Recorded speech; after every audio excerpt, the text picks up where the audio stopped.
My hands were shaking as the alarm screamed through the bridge. Red lights flashed across every console. The sound was so loud that I could barely hear my own thoughts.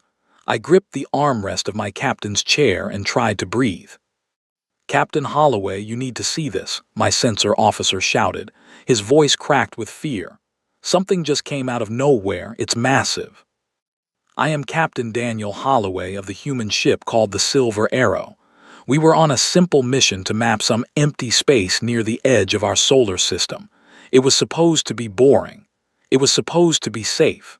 Nothing ever happened this far from Earth. But now, on my main screen, I was looking at something that should not exist. The alien ship was huge. It was at least 40 times bigger than my ship. It had gold plates covering every surface. Purple flags hung from long poles that stuck out from its sides. Giant cannons pointed in every direction, and they all glowed with a strange orange light. The whole thing looked like a floating palace designed by someone who wanted to show off. "Are we in danger?" I asked. My voice sounded calm, but my heart was pounding so hard I thought it might break my ribs. "I do not know, sir," my first officer replied. Her name was Grace Bennett, and she had been my friend for 10 years. She was the smartest person on my ship. "But their weapons are active. They are pointing at us." Then the message came through our communication system. It was loud and angry, and it filled every speaker on the bridge. "Tremble before us, small creatures. You are now the property of the eternal empire of Zertax the Mighty. Surrender now, or face the full strength of our forces." I stared at the screen. The voice had been deep and powerful, like something from a nightmare. But when the picture finally came through, I was not sure what to do with my face. The creature on the screen was tiny. He was maybe 3 feet tall. He was purple and had 4 short arms. On his head sat a crown made of pure gold that was bigger than his entire body. He sat on a huge throne that made him look like a child playing dress-up. Behind him stood warriors in shiny armor covered in fake jewels and silly ribbons. I tried to keep my face still. I really did. But then my sensor officer, a young man named Peter Clark, made a small sound. It was half a cough and half a laugh. He tried to hide it, but the damage was done. Grace covered her mouth with her hand. Her shoulders were shaking. I could see tears forming in her eyes, but they were not tears of fear. She was trying so hard not to laugh. "Silence," the purple creature shouted. "I am Zertax, ruler of 14 worlds. I have conquered thousands of enemies. You will kneel before me." 14 worlds. I almost said it out loud. We had 9 colonies in our own solar system. We had cities on Mars, bases on the moons of Jupiter, and mining stations in the asteroid belt. We had done all of that in less than 100 years. And this creature was bragging about 14 worlds like it was some great achievement. "Did he say 14? Peter whispered behind me. "Peter, please," I said through my teeth. "Not now." But it was too late. A soft laugh escaped from the engineering console. Then another one came from the navigation station. Soon my whole bridge was filled with the sound of people trying very hard not to laugh and failing badly. Zertax turned redder. Well, his purple skin turned a darker purple. He stood up from his giant throne, and I could see that his feet did not even touch the floor. He had to jump down from the seat like a small child climbing off a tall chair. "You dare to laugh at me," he screamed. "Do you know who I am? Do you know what I have done?" "I am very sorry," I said quickly. I was trying to save the situation. "My crew is just surprised. We have never met another species before. This is our first time." "Your first time?" Zertax looked confused. "You mean you have never been conquered before?" "No, we have not," I said. "Then you do not know the proper way to surrender," he said. He seemed relieved. "I will teach you. First, you bow your heads. Then you give up all your weapons. Then you pay tribute every year for the rest of time. It is very simple." Grace could not hold it in anymore. A loud laugh burst out of her mouth before she could stop it. She turned away and tried to pretend she was coughing, but everyone heard her clearly. Zertax pointed his tiny finger at the screen. His whole body was shaking now. "You are all marked for destruction," he said. I will bring my entire fleet. I will crush your small ship like an insect. I will show you the true power of the Eternal Empire. Prepare yourselves for the grand invasion." The screen went black. For a moment, nobody on my bridge moved. We all just sat there, trying to understand what had just happened. Then Peter finally let out the laugh he had been holding, and once he started, the rest of us could not stop. Grace was laughing so hard she had to sit down on the floor. Peter was wiping tears from his eyes. Even I was laughing, and I was supposed to be the serious one. I was the captain. I was supposed to handle this with calm and wisdom. But how could I? A tiny purple creature in a huge crown had just declared war on all of humanity. He had threatened to destroy us with his grand invasion. And he had done it while standing on a throne that was way too big for him. "Captain," Grace finally said when she caught her breath, "did that really just happen?" "I think so," I said. "I am almost sure it did." "What do we do now?" I looked at my crew. They were all still smiling, but the smiles were starting to fade. The truth was setting in. We had just met our first alien species, and that species had declared war on us. It did not matter how silly they looked. It did not matter how tiny their leader was. They had huge ships and powerful weapons. They said they had conquered 14 worlds. That meant they knew how to fight. Didn't it? "Peter, run a full scan of their ship," I said. "I want to know everything about their weapons, their shields, and their power systems. Grace, contact Earth. Tell them what happened. Tell them to send help." "Yes, sir," they both said at the same time. As my crew got to work, I stared at the empty screen where Zertax had been. Something felt strange about all of this. A real empire would not send a single ship to threaten a new species. A real empire would not let their leader wear a crown that was bigger than his head. A real empire would not speak like a villain from an old story.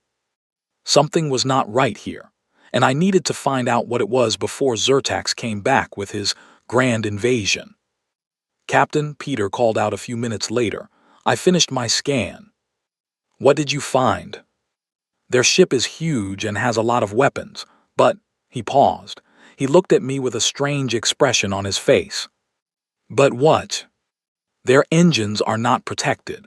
Their shields only cover certain parts of the ship, and their weapons are pointed in silly directions. If I wanted to destroy that ship, I could do it with half the missiles we have on board."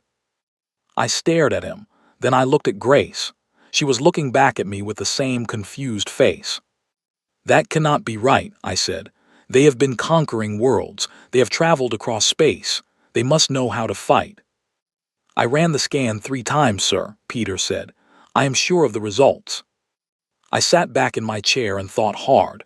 Something big was happening here, something I did not understand yet, but I knew one thing for certain. Zertax was coming back, and when he did, we needed to be ready. "Send the message to Earth," I told Grace, "and tell them we might be in trouble, but maybe not the kind of trouble they think." Grace nodded and turned to her console. I looked at the empty space where the giant gold ship had been just minutes ago. The stars looked the same as they always did, cold, distant, and silent, but everything had changed now. Humans were not alone anymore, and the first aliens we had met were the strangest creatures I could have ever imagined. I had a feeling this was only the beginning. The 3 days after our first meeting with Zertax were the longest 3 days of my life. Earth sent back a message telling us to hold our position and gather as much information as possible. They were sending a small fleet to join us, but it would take time for the ships to reach us. In the meantime, I had my team work around the clock. Peter studied every scan we had taken of the Eternal Empire ship. Grace tried to break into their communication signals, and our ship's computer expert, a quiet woman named Olivia Marsh, worked on understanding their language better. What we learned over those 3 days shocked us all. "Captain, you need to come to the science room." Olivia called me over the internal communication system. "You really need to see this." I walked down to the science room, which was filled with screens showing data, images, and text. Peter was there too. He had a strange smile on his face. "What did you find?" I asked. Sir, I have been studying every signal we picked up from their ship, Olivia said, and I have been comparing their technology to ours. I think I understand now why Zyrtax acted the way he did. Tell me. Olivia took a deep breath. The Eternal Empire has not fought a real battle in over 3,000 years. I blinked. What do you mean? They have weapons, yes, and they have ships, but they have never used them in a real fight. Every species they have met just surrendered. As soon as they saw the big gold ship with the purple flags, they gave up without fighting. That cannot be true, I said. It is, sir. I found their historical records in the signals we picked up. They keep very detailed notes of every conquest, and in every single case, the other species saw their ship, heard Zyrtax's speech, and surrendered right away. They have never had to actually use their weapons. I sat down in one of the chairs, so their weapons might not even work properly, Peter finished. They were built to look scary, not to actually fight. They are covered in fancy designs and shiny metal, but the inside parts are poorly made. They use old technology that would have trouble hitting a moving target.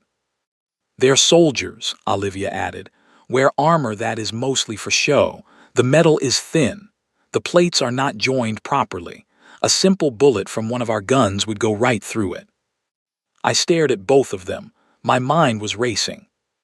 You are telling me, I said slowly, that the Eternal Empire has been conquering worlds without actually fighting anyone. That is exactly what we are saying, sir, Olivia said. They look impressive. They speak with big voices. They have the biggest ships most species have ever seen. And because of all that, everyone just gives up. They have been winning through tricks and fear for 3,000 years. They do not know how to actually fight a real battle. I leaned back in my chair and tried to think about this clearly. If what they were saying was true, then the grand invasion that Zyrtax had promised would not be as scary as it sounded. But I had to be careful. This information could be wrong. I needed to prepare for the worst and hope for the best. Have we heard anything from Zyrtax since the first meeting? I asked. No, sir, Olivia said. But based on the signals we have picked up from their ship, they are moving closer to our position. I think they are getting ready to come back. How long do we have? Maybe one more day. I nodded. Good work, both of you. Keep watching. Tell me the moment anything changes. I left the science room and walked back to the bridge. Grace was waiting for me. Any news from Earth? I asked. The small fleet is still 2 days away, she said. They cannot get here before Zyrtax comes back. So we are on our own. Yes, sir. I thought about this for a moment. 4 human ships against who knew how many ships from the Eternal Empire. On paper, it looked bad. But if what Olivia and Peter had told me was true, we might actually have a chance. Grace, I want you to send a message to every ship in the area. Tell them to be ready. Tell them to stay quiet and wait for my signal. If Zyrtax comes back with more ships, we are going to have to defend ourselves. Yes, sir. I walked to the big window at the front of the bridge and looked out at the stars. Somewhere out there, a tiny purple creature in a giant crown was coming to destroy my ship. He was bringing his invasion fleet. He was planning to show us the full power of his empire. But maybe, just maybe, we had a trick or two of our own. I spent the next several hours making plans. I had my weapons officer, a strong man named Henry Brooks, work with Peter to figure out where the weak spots on the Eternal Empire ships would most likely be. I had Grace set up listening devices to pick up any communication between the enemy ships. I had Olivia prepare translation programs so that we could understand whatever they said. And I had my whole crew rest as much as they could. I knew that when Zyrtax came back, none of us would be getting any sleep for a long time. The next morning, at exactly 10 o'clock ship time, the alarm started ringing again. Captain, Peter called. Multiple ships appearing on our scans, I count. Oh my, I count 200 ships, sir. 200 ships. My heart sank for a moment. That was a lot of ships. What kind of ships? I asked. Big ones, sir. Just like the first one we saw, covered in gold and purple flags. Are they moving in any kind of battle formation? Peter paused. Then he started to laugh. He laughed so hard he had to stop for a moment before he could answer. Sir, they are. They are in a parade formation. A perfect parade formation. All lined up in neat rows. They are broadcasting their positions on every channel. They are literally telling us where every single ship is. I stared at him. Grace stared at him. The whole bridge crew stared at him. A parade formation, I said, for an invasion. Yes, sir. The communication system beeped. Zertax's face appeared on the main screen. He was wearing an even bigger crown this time. It was so big that it kept falling over his eyes, and he had to keep pushing it back up with one of his 4 small hands. Captain of the small humans, he said in his deep voice. I have returned with my grand invasion fleet. You have 5 minutes to surrender. If you do not, we will begin our attack. We will give you fair warning before each shot so that you may prepare yourself properly. Grace turned away from the screen. Her whole body was shaking with silent laughter. I cleared my throat. I tried to sound serious. Thank you for the warning, Zertax, I said. I will think about it. Do not take too long, he said.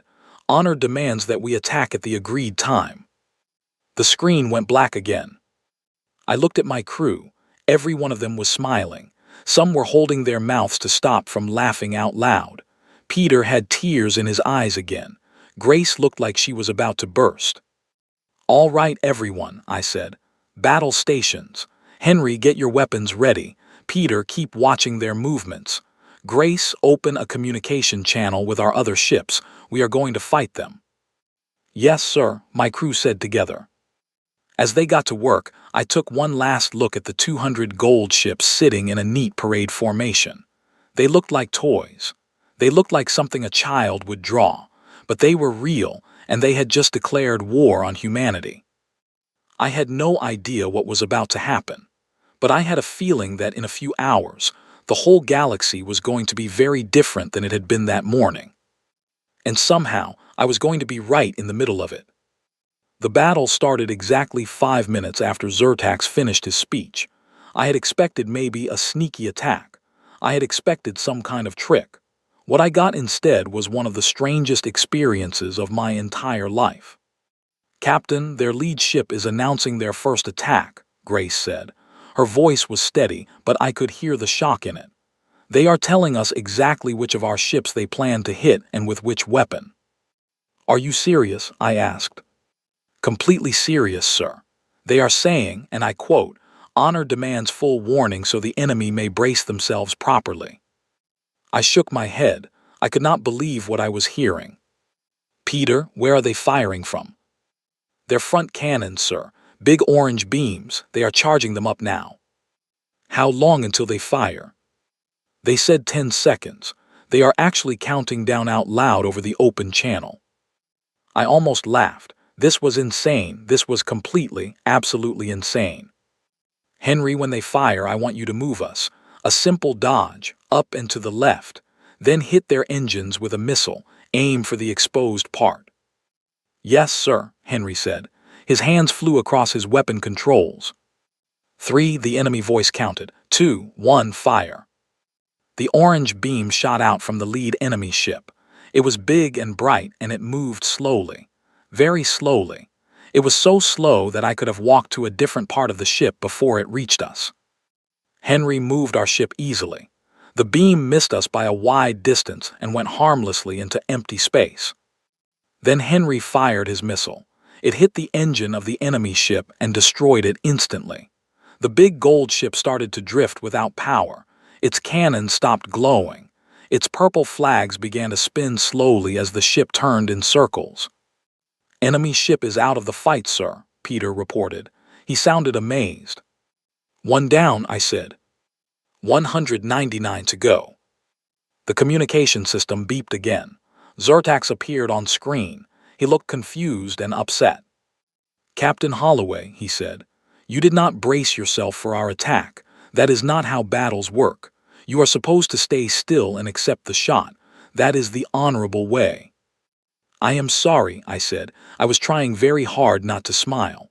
On Earth, we do things a little differently. Differently? How differently? Well, we try not to get hit. Zyrtax was quiet for a moment. His four hands moved around as if he was trying to understand what I had said. You try not to get hit, he repeated. Yes, but that is cheating. No, that is just fighting, I said. This is not proper at all, he said. We will need to discuss this with the Honor Council after the battle, but for now my second ship will fire. Prepare yourselves, and this time please stand still. I looked at Grace. Grace looked at me. We both just shook our heads. The second enemy ship began its countdown. We dodged again. Henry hit its engines. Another gold ship started spinning in circles. The third ship tried something different.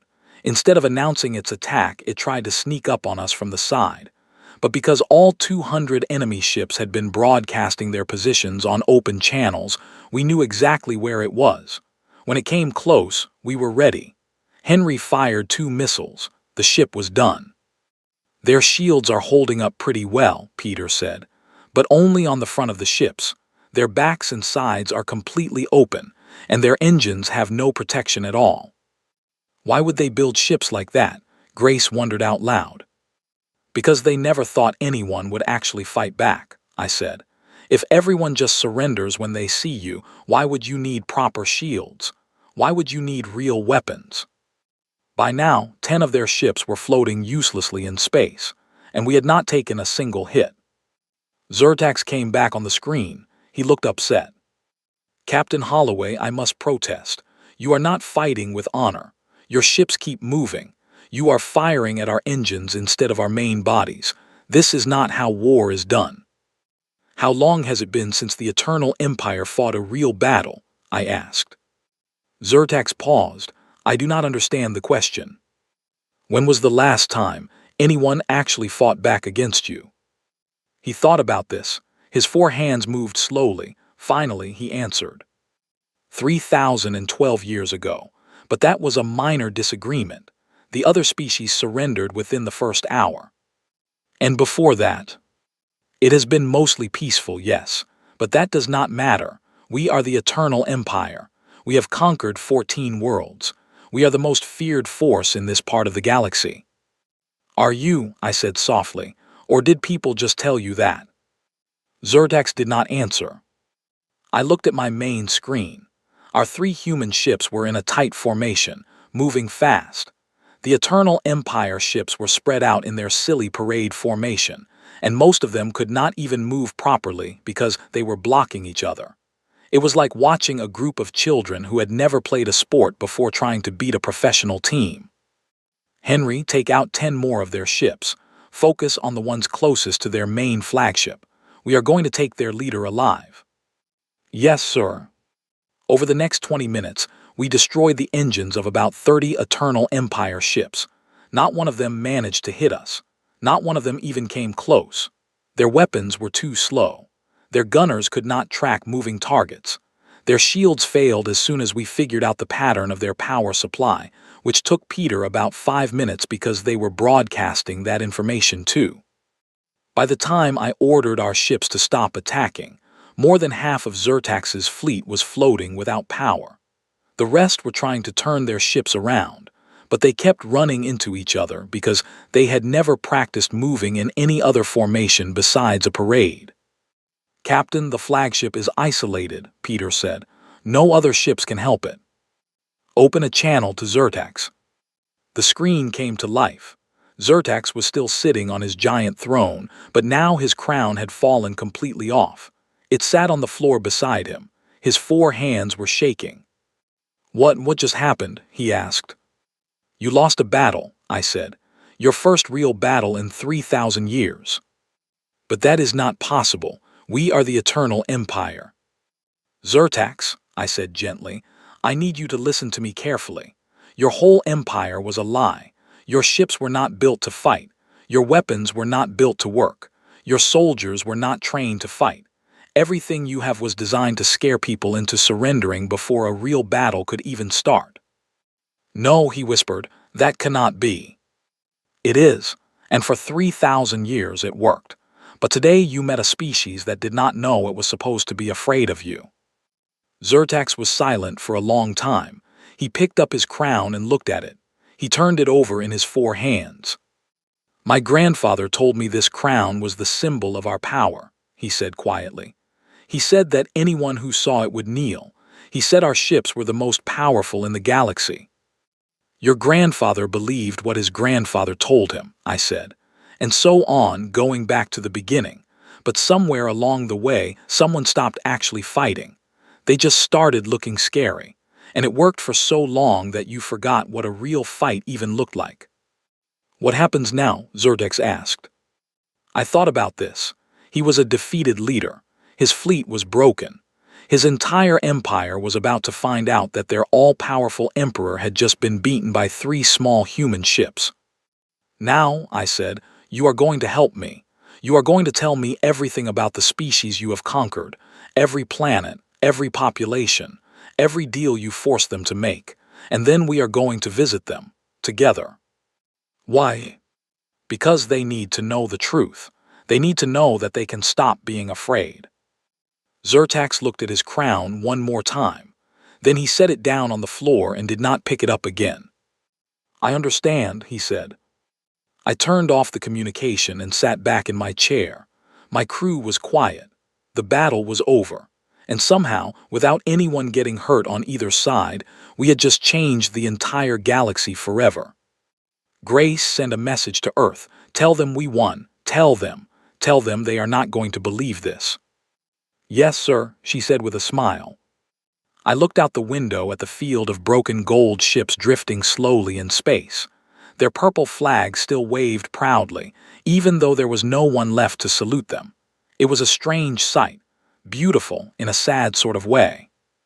For 3,000 years, these ships had been the most feared sight in this part of the galaxy. Now they were just floating decorations. And the species who had been paying their taxes, bowing their heads, and living in fear for thousands of years, were about to learn that none of it had ever been necessary. I had a feeling we were about to become very busy. The news traveled faster than I expected. Within a week of our battle with Zyrtax, other species from across this region of space began to contact us. They had heard rumors. They had picked up signals. They wanted to know if the stories were true. Had someone really defeated the Eternal Empire? Was it possible that the gold ships were not as powerful as everyone had always believed? My ship, the Silver Arrow, became the most important vessel in the galaxy almost overnight. Along with the 3 other ships from the human fleet, we were given a new mission by Earth. We were to visit every world that Zyrtax had claimed as part of his empire. We were to show them the truth. We were to help them understand that their long years of fear had been based on a lie. Zyrtax himself was on my ship. We had given him a small room and a seat at our meetings. He was not a prisoner exactly, but he was not free either. He came along because he wanted to. He said he needed to see the damage he had caused. He needed to look these species in the eye and tell them the truth himself. Our first stop was a water planet called Meloria, home to a species called the Crethani. They were tall and thin, with smooth blue skin and large eyes. They lived mostly underwater in beautiful cities made of coral and glowing stone. They had been part of the Eternal Empire for over 400 years. When our ships arrived at Meloria, we were met by a group of Crethani leaders. They rose up from the water in small flying bubbles, which they used to meet visitors from other species. Their leader was an elderly female named Talai. She had silver streaks in her long hair and kind, sad eyes. Captain Holloway, she said through our translation system, we received your message. We have also been watching the news from other worlds. Is it really true? Is the Eternal Empire truly beaten? It is true, I said. I have Zyrtax with me. He has come to speak with you. Talai's eyes widened. The Emperor himself is here. Yes. Zyrtax stepped forward. He looked very small standing next to me, and even smaller compared to the tall Crethani. He was no longer wearing his big crown. He was wearing a simple gray outfit that made him look like any other small creature. Greetings, Elder Talai, Zyrtax said quietly. I have come to say I am sorry. Talai studied him for a long moment. I could not read her expression. She was not smiling. She was not angry. She just looked at him carefully, like she was trying to decide if what she was seeing was real. For 400 years, she said finally, we have given 20% of everything we produce to your empire, our food, our medicine, our energy, our art. We thought if we did not, you would destroy our cities and hurt our children. Yes, Zerdak said. But you could not have destroyed our cities. You never could have. Your weapons would not have worked properly against our shields. Your soldiers could not have breathed our air for more than a few minutes. Zertax looked down at the ground. You are right, Elder Talai, we could not have, but we told you we could, and you believed us. Talai was silent for a long time. Then, to my surprise, she began to laugh. It was not a happy laugh. It was the laugh of someone who has just realized that they have been tricked for their entire life. It was the laugh of someone who is trying not to cry. 400 years, she said between laughs. 400 years of giving up our children's food so that your empire could stay fat and happy. 400 years of teaching our young ones to bow their heads when they saw your flag. 400 years of fear, for nothing, for absolutely nothing. The other Krithani leaders looked at each other. Some of them looked angry. Some of them looked sad. Some of them looked lost, as if they did not know what to feel. We could have just said no, Talai continued. We could have just said no to your first demand 400 years ago, and you would have had no power to do anything about it. Yes, Zerdak said again. His voice was barely above a whisper. Why did you do this? Talai asked. Why did you make us suffer for so long when you could not have done anything to us if we had refused? Zertax took a deep breath. Because my ancestors did it to my grandfather's people first. Because it worked. Because I thought it was the way things were supposed to be. I never questioned it. I never thought about what it meant for the people we took from. I was taught that I was great and that my empire was mighty, and I believed it without ever testing it. Talai wiped her eyes. The laughter had stopped. Now she just looked tired. Captain Holloway, she said, turning to me. Your species saved us. Without you, we would still be paying tribute. We would still be afraid. We would still be believing lies. We did not do it on purpose, I said honestly. We just happened to be the first species that did not already know we were supposed to be afraid. We met Zertax and we laughed at him. And that was all it took. Talai smiled a little. Then laughter is the greatest weapon in the galaxy. Maybe it is, I said. After our meeting with Talai, we visited 12 more worlds over the next 2 months. The stories were all similar.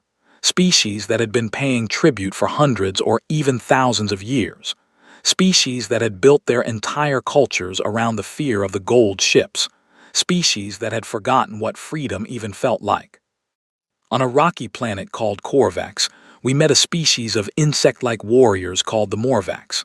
They were strong and proud, with 4 arms and hard outer shells. Their leader was a warrior named Crest. When we told him the truth about the Eternal Empire, he was so angry that he broke a stone table with his fist. 800 years, he shouted. 800 years my people have been slaves to this lie. Our warriors have not lifted a weapon in battle for 8 centuries. Our children are taught to be farmers and builders instead of fighters. We have forgotten who we are. I am sorry, Zertax said quietly. Crest turned to him. For a moment I thought he might hurt Zertax. His 4 hands were shaking with anger, but then he just sighed and sat down on a stone bench. Sorry will not bring back what you took from us, he said, but at least now we can rebuild. On another world, we met a species made of living crystals called the Silicate Collective. They communicated through light patterns, and their leader was a being named Chime. The Silicates had been paying Zertax 80% of their mineral production for over 2,000 years. When they heard the truth, they did not get angry. They just went very quiet. Then, one by one, their bodies began to glow in new patterns. Chime told me they were experiencing something they had not felt in many generations. It was called hope. Not every world we visited reacted the same way. Some were angry, some were sad. Some wanted to take revenge on Zertax, and we had to protect him from harm more than once. But most species, after the initial shock, began to look forward instead of backward. They had a chance to start over. to rebuild, to remember who they had been before the Eternal Empire had come and demanded their tribute. During all of this, something strange was happening. Other humans were coming out to space in larger numbers. Earth was sending more ships, more diplomats, more scientists, and more teachers. The humans did not try to take over the species that Zyrtax had freed. Instead, they offered friendship. They offered trade. They offered to share technology. They offered to learn about each of the new species they met. Within 6 months, there was talk of forming a new group. Not an empire, not a confederation of conquered worlds, but a true partnership between species. A place where no one species would have power over all the others. A place where each world could keep its own culture, its own leaders, and its own way of life. The other species loved the idea. They had never heard of anything like it before. In the rest of the galaxy, when one species met another, someone usually ended up on top and someone usually ended up on bottom. That was just how things worked. But the humans were proposing something different, something new.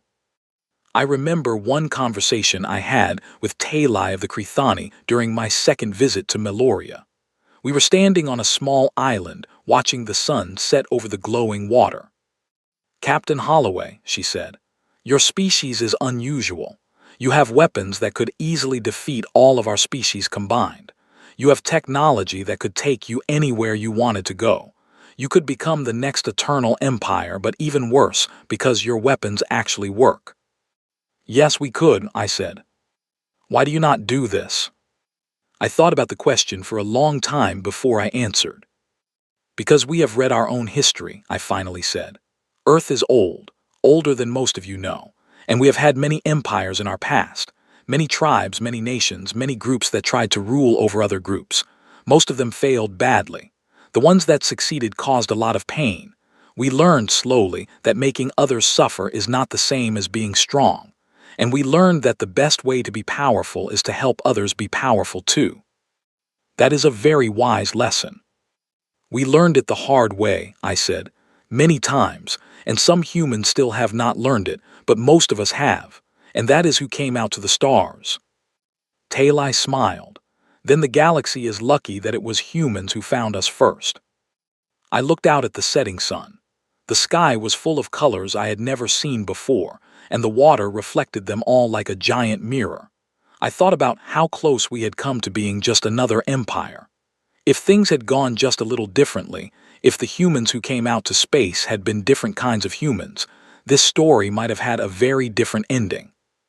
But we had gotten lucky, and maybe, just maybe, we could help the galaxy get lucky too. That evening, I received a message on my personal communicator. It was from Earth, signed by the President of the United Human Council.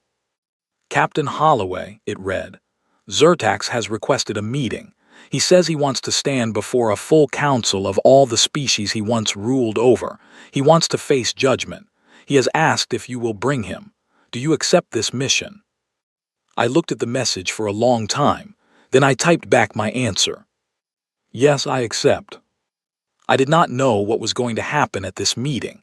Zyrtax was a broken man. The species he had hurt were starting to recover, but many still had deep wounds.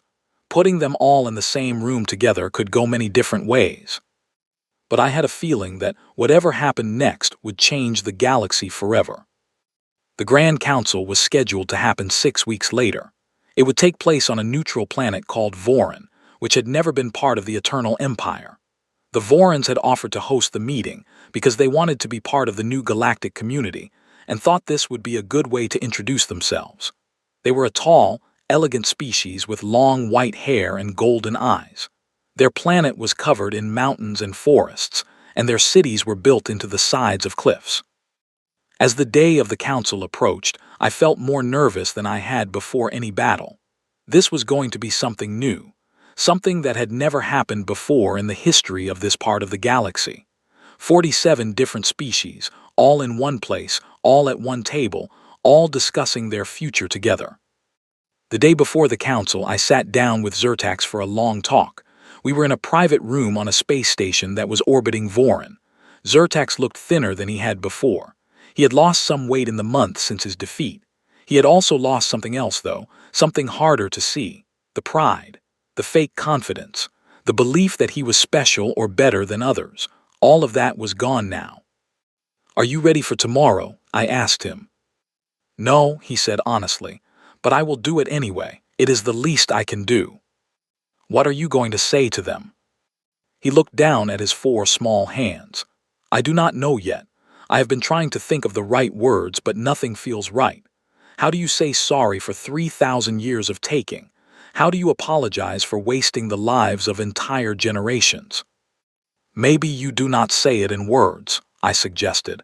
"Maybe you just stand there and let them speak. Let them tell you what they want to tell you.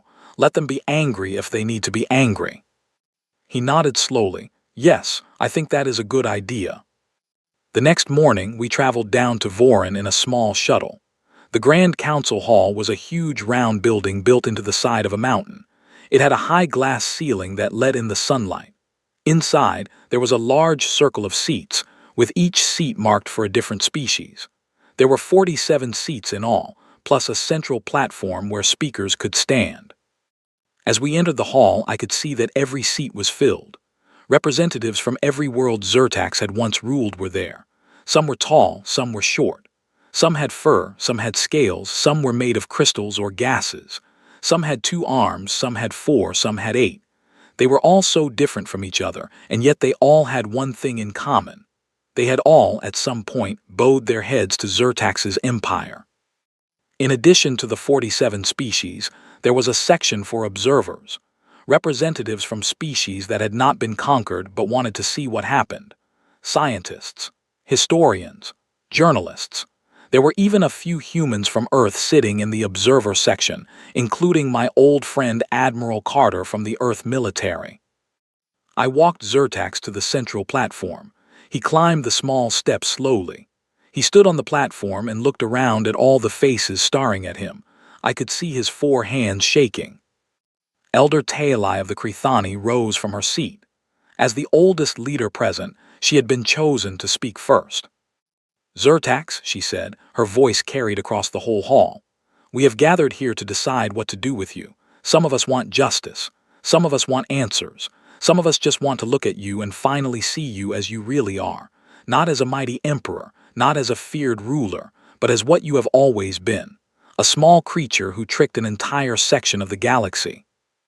Zyrtax bowed his head. He did not argue, he did not defend himself. "Before we decide anything," Taeli continued, "we want to hear from you. Tell us everything. Leave nothing out. Then we will decide what happens next." Zyrtax took a deep breath. Then he began to speak. He spoke for over 2 hours. He told them about his grandfather, who had taught him the family secrets. He told them about the first conquest, 3,000 years ago, when his ancestor had discovered that species would surrender just at the sight of a big ship and a loud voice. He told them about the system that had been built up over the centuries, where each new emperor was taught to pretend he was mighty while never actually testing whether he was. He told them about the weapons that had never been fired, the ships that had never been properly maintained, the soldiers who had never trained for real battle. He told them everything. And when he was done, he stood on the platform in silence, waiting for their judgment. For a long moment, no one spoke. The whole hall was quiet. Then slowly, representatives began to stand up. One by one, they told their stories. The Crethani spoke about the children they had lost because they did not have enough food after giving so much in tribute. The Morvax spoke about the warrior culture that had been destroyed by hundreds of years of forced peace. The Silicates spoke about the art and music that had been stolen from them. The Tarkans, a forest-dwelling species, spoke about how their great trees had been cut down to pay taxes. On and on it went, dozens of species, hundreds of stories, pain going back generations. Zyrtax listened to all of it. He did not interrupt. He did not argue. He just listened. And as each story was told, he seemed to grow smaller and smaller until he looked like a tiny child standing alone on the big stage. After several hours, all the species had spoken. Taeli stood up again. "Now," she said, "we must decide what happens to Zyrtax. There are those who want to end him. There are those who want to put him in prison for the rest of his life. There are those who want to forgive him. What do we do? The hall erupted in 100 different voices, all talking at once. Some angry, some sad, some confused. Then Crest of the Morvac stood up. He was taller than everyone else in the room. His 4 arms were crossed over his armored chest. I had planned to demand his life, Crest said in his deep voice. I had planned to ask that he face the worst punishment our people could give. The hall grew quiet. But as I listened to him speak today, Crest continued, I realized something. Zyrtax is not the real problem. He is just the last link in a chain that was 3,000 years long. If we take him out of the picture, have we really changed anything? Or have we just replaced one small problem with a new one? What are you suggesting? Talai asked. I suggest we let him live, Crest said. But not as a ruler, not even as a prisoner. Let him spend the rest of his days traveling to every world he hurt. Let him help rebuild what his empire took. Let him teach his own people, the ones who survive on his home world, that the eternal empire was a lie. Let his punishment be to spend his life undoing the damage he caused. The hall was quiet again. Then slowly other representatives began to stand up and agree. One by one, species after species, they all saw the wisdom in what Crest had said. I looked at Zyrtax. Tears were streaming down his purple face. He did not look relieved. He looked even more broken than before. I understood why. Death would have been easy. Prison would have been easy. But spending the rest of his life working to undo his mistakes would be hard. Very hard. Impossibly hard. And he would have to do it every single day. Talai called for a final vote.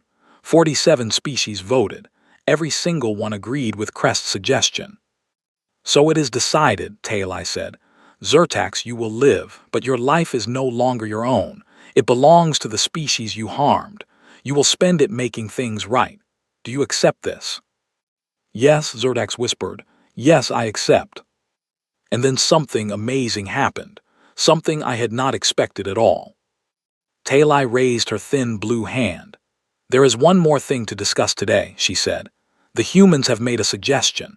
They have proposed that we form a new group, a partnership of species, not an empire, not a federation where the strongest rules, but a true union of equals where each world keeps its own government but we all work together for our shared future.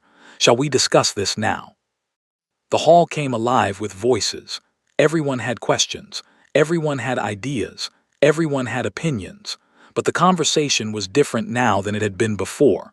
Before, when species met other species, there was always a question of who was going to be in charge, who was going to be the most powerful. Now, for the first time in the history of this part of the galaxy, a new question was being asked. How can we work together as equals? The talks went on for 3 more days. I sat through most of them, sometimes speaking, mostly listening. The humans did not try to push our ideas on anyone.